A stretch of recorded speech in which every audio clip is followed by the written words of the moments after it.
Hello ladies and gentlemen, welcome back to GIS World channel. Today I would like to show you how to configure the QField plugin in QGIS software, and after that data capturing with the mobile or tablet, and later on how to synchronize the data from your tablet from the QField into the QGIS desktop. So let's start.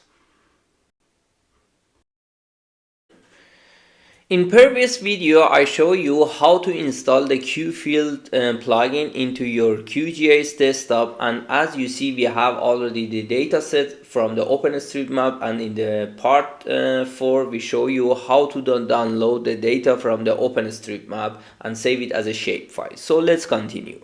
We have the building, and if I go to the properties, and later on in the attribute form, because it's one of the most important custom that must be configured for the QField configuration. So we have in the auto generated part, we have all columns, but we have already in the attribute columns. So if I go to the drag and drop designer, it's important because you can just define which column are important for you to be added and to be visualized later on into your mobile or tablet. So if I bring this building, first of all, because we have the building usage here, and I would like to write down some comment and take a image from the building. So if I come to the building, the default widget type is the text edit, but I would like to consider this one as a value map. So and here you have this option to load data from the layer or load data from the CSV file. So I would like to load the data from the layer. First of all, which layer?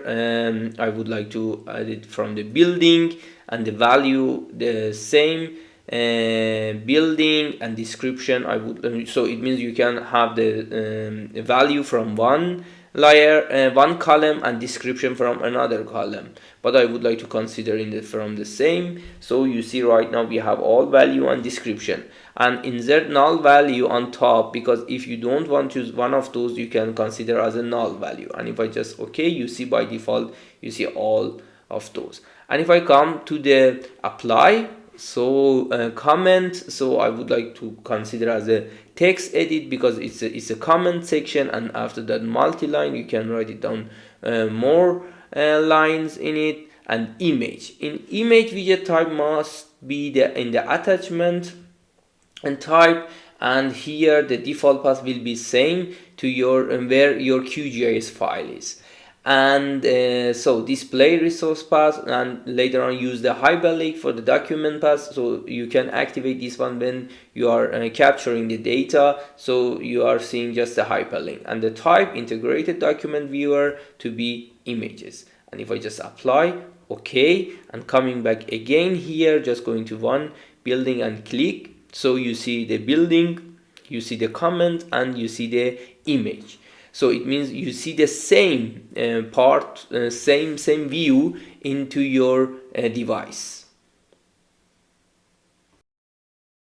So let's continue with the other layers. Actually, you see we have the land parcel, because we already had these two layers from the previous video, previous dataset, and I just created the polygon, line, and point for the better visualization. And if I come to the point, for example, we would like to create a one new geometry into your map. And if I just open the attribute table, you see the function image comment done, and I will explain why I wrote the done, and you can many more columns here. It's up to your project. And if I just going back again, the properties, attribute form, the auto generated, maybe here will be enough because we have just those layer. But if you don't want to see, for example, the ID, you can just go to the drag and drop and just remove the selected item from the layout. Or maybe you can instead of the text widget to be hidden. So for the function, so right now I already defined, for example, the value map. It can be the value bus station 3 train station or some, and description can be something else, and the images, as I already said, to be in the attachment format, and the comment and the done, it will be the checkbox. So it means if you checked state, for example, is yes, unchecked state is no. So it's like a true and false. And if I just apply okay, and right now we do not have any geometry in it, and if I just show feature count is nothing, and if I just go and create one point here and because of I would like to check that. So right now, so if I just yes, and for example this is the bus, and images I do not have, and the comment bus station is here, for example, and done. So if I just okay, and so let's check how is our result in the attribute table. So you see, and you can define your ID. The function is the bus station. The image we do not have. The comment is here, and because I checked the box, it's a true right now.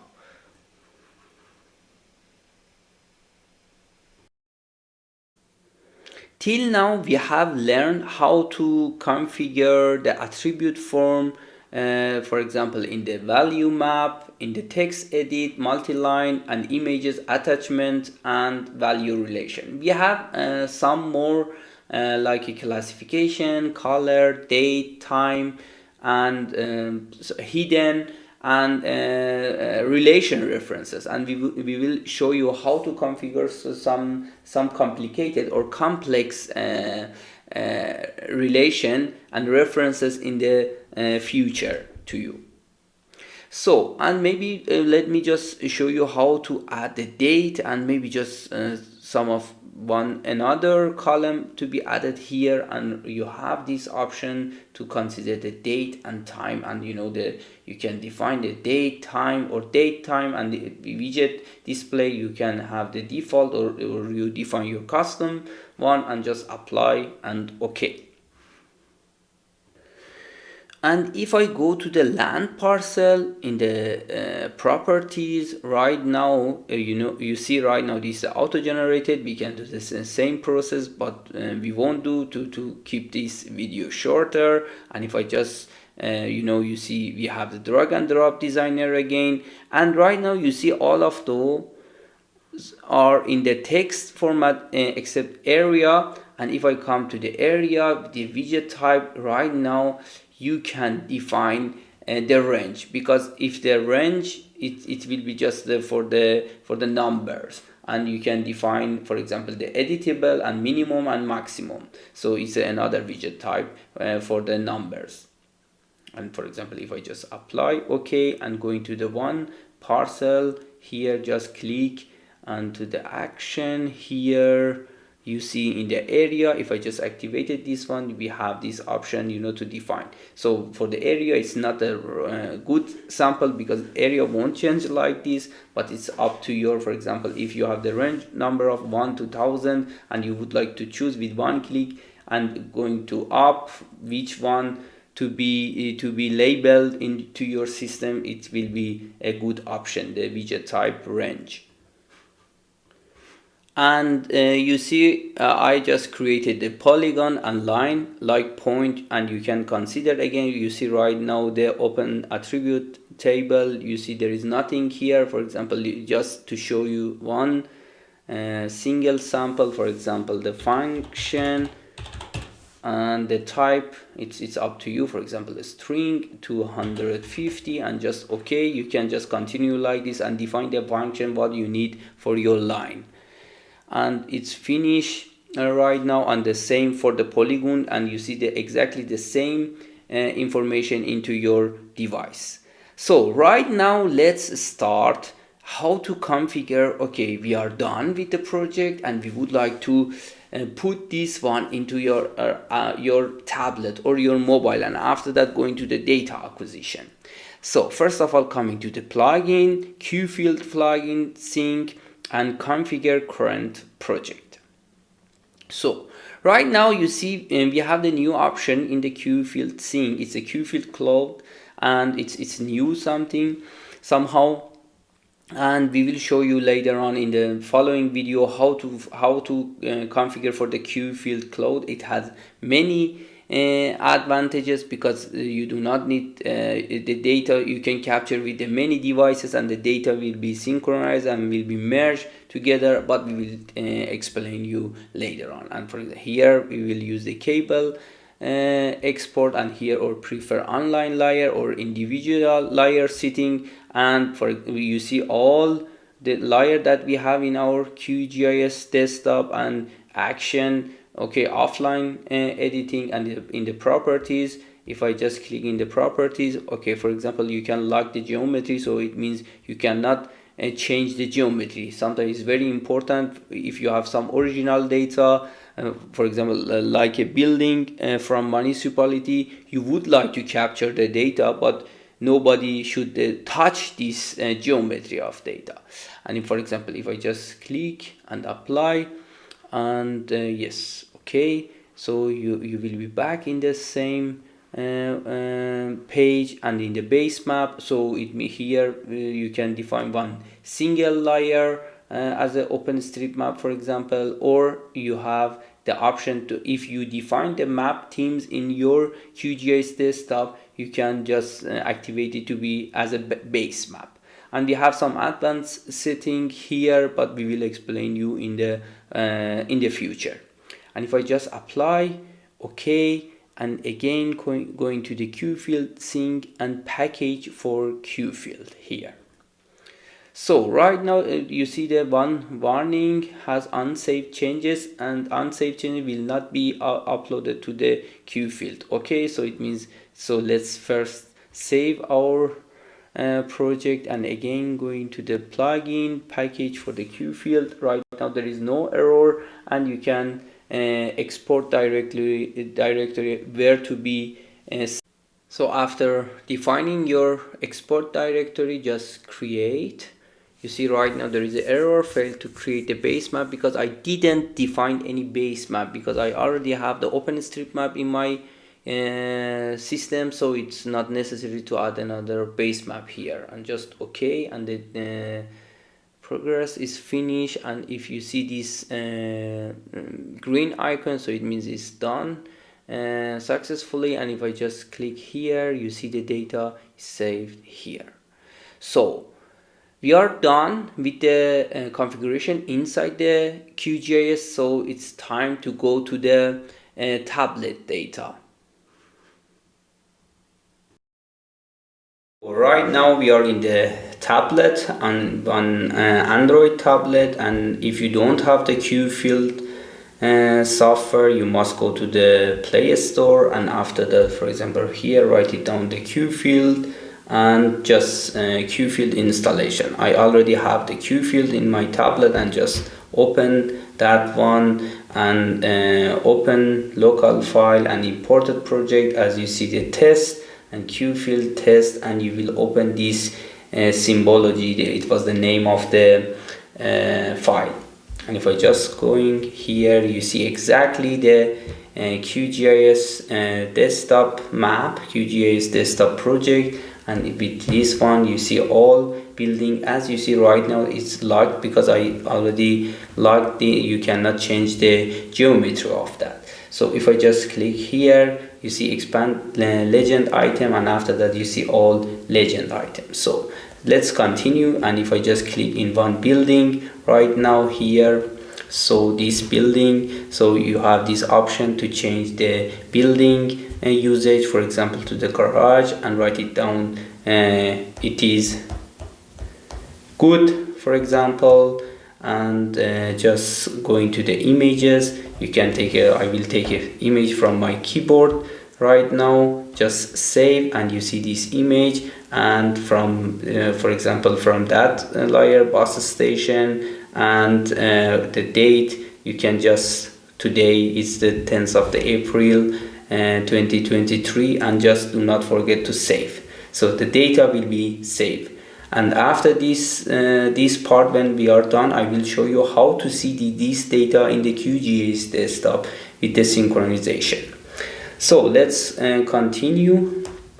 And so right now just going to the, for example, to the point, and I would like to create another point here, for example, as a bus station. So coming here, right now is the, here I must come, you are in the no digitize mode on the layer print, and here is the just the browse mode. And if I come here again, you see right now I can create with this icon one point. You can maybe define the ID if you would like, and the function I would like to consider as a bus, and you can take images and comment hello, for example, or it's up to your project.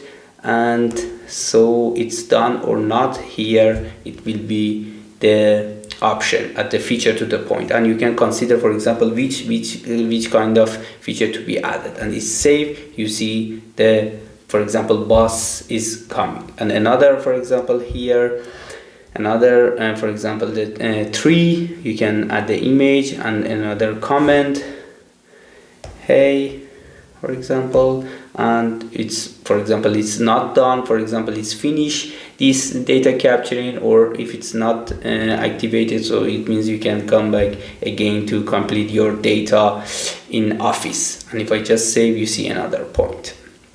So let's see another, for example, I just created a line, so it means with this line you can create a line here, for example, here to here, and just here, and you see, since I didn't create anything for that, you see the all default information. So it means it's up to you how to configure your project for the field data acquisition. And just save, you see just the line.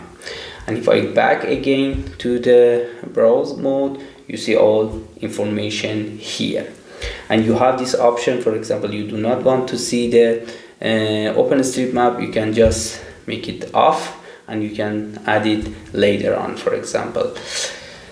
And another option is that here you can add the canvas follow location. Right now it's not because the map is in another place, but I'm in another place, so you see nothing. But you can back again to your part, for example, with the show on the map, zoom to the layer, so it will be back to your canvas, map canvas.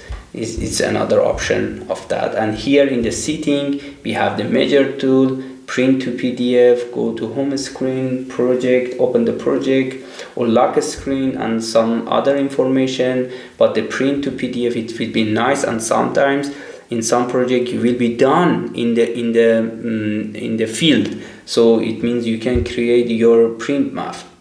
And if I go here printing the map, but your part and the map layout, it must be activated in your QGIS, as I show you in the part 5 of the education QGIS tutorial, how to configure the map layout in the QGIS. And you see right now we created the map according to our data, but it must be configured into your QGIS desktop. And if I just coming back to the QField again, and yes, and for the polygon, let's create one polygon as a new geometry, and to see how easy that. And just coming here, and you can even trace according to some, or snapping tool according to some other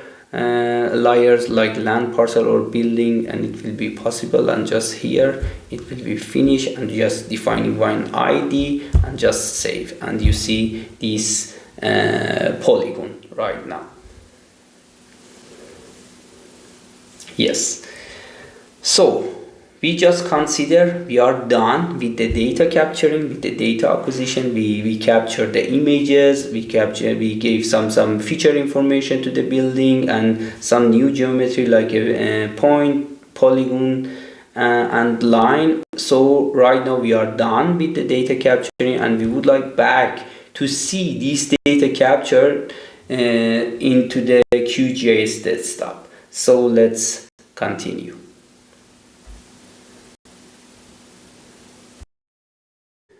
So we made a connection between the tablet and the PC, and you see this QField test what we have captured.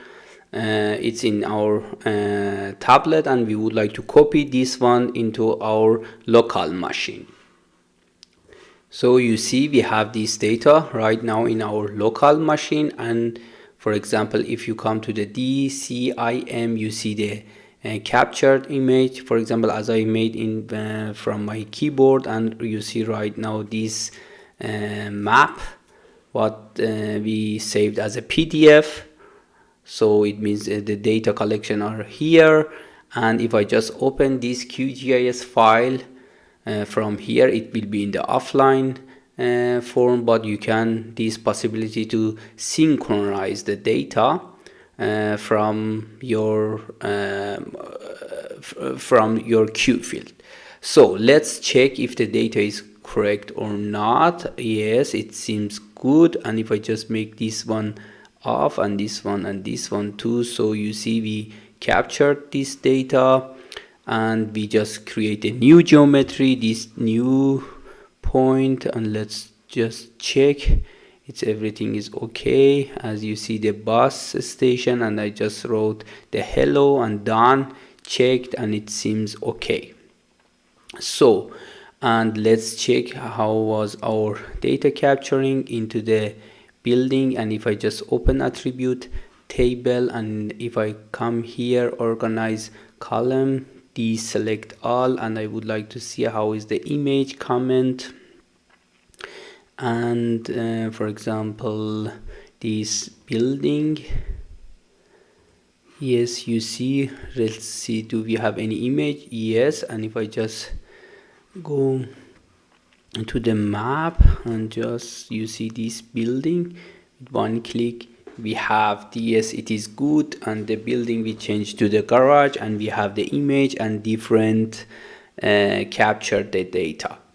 So you see we have all information what we capture right now without any changing, without any addition. We have exactly this data from the field. So it means you can take 100 of images or 1,000 of the images, or different feature data, different application, or maybe with the different more than 2 devices for the data capturing, and this data can be combined later on. But in the future we will show you how to combine, for example 2 or 3 or more than 2 devices from the different application.